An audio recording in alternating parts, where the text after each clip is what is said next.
All right, let's talk about Google Cloud Run. What is it, really? Well, it's designed to solve this massive headache that every single developer has. How do you get the code that's working on your computer out onto the web for everyone else to use without pulling your hair out over servers and infrastructure? Okay, picture this. You've just spent weeks, maybe months, pouring your heart and soul into building an amazing application. The code is perfect, it works. But then that question hits you. Now what? How do you actually get this thing live? Running in the cloud so people can actually use it? And let me tell you, that's usually where the real fun and the real complexity begins. So you basically have two paths you can take. On one hand, you've got the old way. This is the path of, well, pain.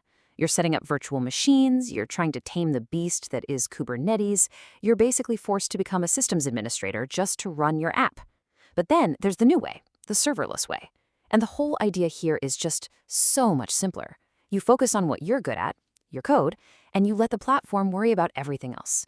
Need to handle 1 million users? It scales up. Nobody's using it? It scales all the way down to zero, so you're not burning money on servers that are just sitting there. And that's exactly where Google Cloud Run enters the picture. It's so cool because it takes the best of both worlds. It gives you that amazing hands-off simplicity of serverless, but it combines it with the incredible flexibility of containers. So let's clear something up. What does serverless even mean? It's kind of a funny name, right? Because of course there are still servers involved. The key is they're not your servers. You don't have to think about them. You don't have to patch them. You don't have to manage them. Google does all that heavy lifting. Your only job is to give it your application, but you have to package it up in this special way, inside something called a container.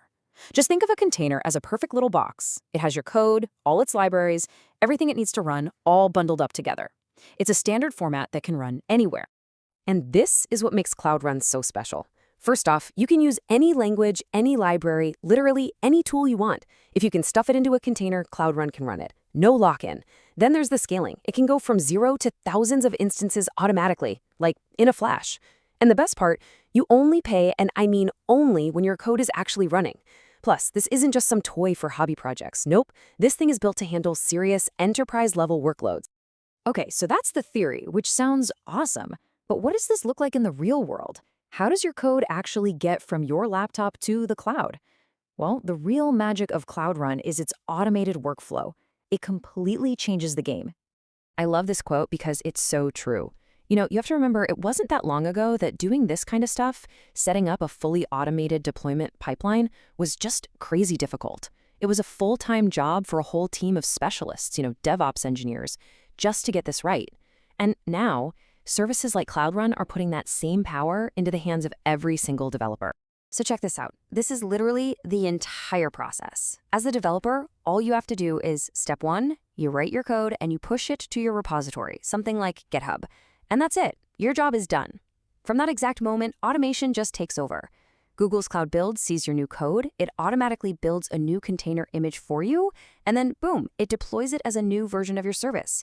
You don't touch a thing. It's totally hands-off. And that's the thing to really let sink in. This whole process, this continuous deployment pipeline, it's not some complicated thing you have to spend weeks setting up. It's built right in. It's pretty much plug and play. You just connect your code and you instantly have a professional-grade workflow that's building and deploying your app every time you make a change. So when deploying your code becomes this easy, it really opens up the floodgates for what you can build. It makes you think differently. So what are people actually building with this? Well, the answer is pretty much anything. Seriously, if you can put it in a container, you can run it. Yeah, I mean, no surprise here, a huge chunk of this is for websites and APIs. That's the bread and butter.